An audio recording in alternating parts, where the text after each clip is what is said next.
नमस्कार दर्शक बंधु मु आपण मानक स्वागत करुच्ची मोर YouTube channel Odia blogger Sukanya को।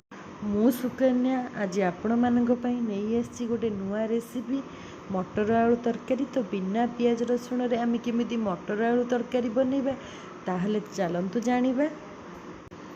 तरकारी करने पूर्व मुझे कही रखुची जदि आपण मैंने नुआ करी मोर यूट्यूब वीडियो देखुवे ताले निश्चित सब्सक्राइब करेंगे, पाखे थिबा बेल आइकन को प्रेस करेंगे तो मो नुआ वीडियो आपण मान पाखे सहजरे पहुँची पार। तो निश्चित like comment share and subscribe करेंगे।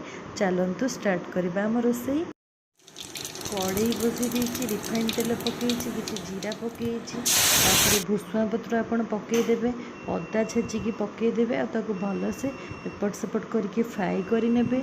तापर टमाटो मु 3टा पकई टे खटा खटा लगे बहुत भल लगे।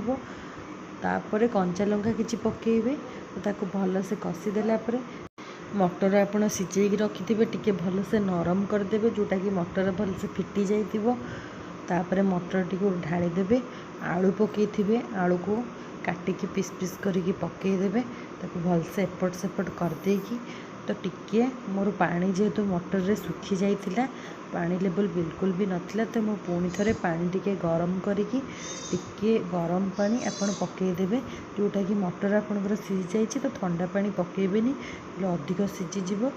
तो मु गरम पानी टिके उषुम पानी पकईदेली ताकू भलसे एपट सेपट करके 5 ରୁ 10 मिनट आप भलसे फुटेदेवे। तापर आपड़ किसी धनिया पत्र काटिकी रखिथे तो तापर धनिया पत्र पकईदेवे। पकईदेला आपणकर तरकारी रेडी हो गला।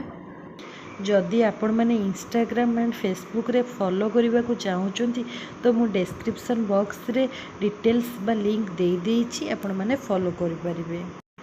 बिना पियाज रसुण रे मोर मटर आलू तरकारी प्रस्तुत हो गला। तो आपण मैंने निश्चित ट्राए करंतु आ टिप्स फॉलो करंतु।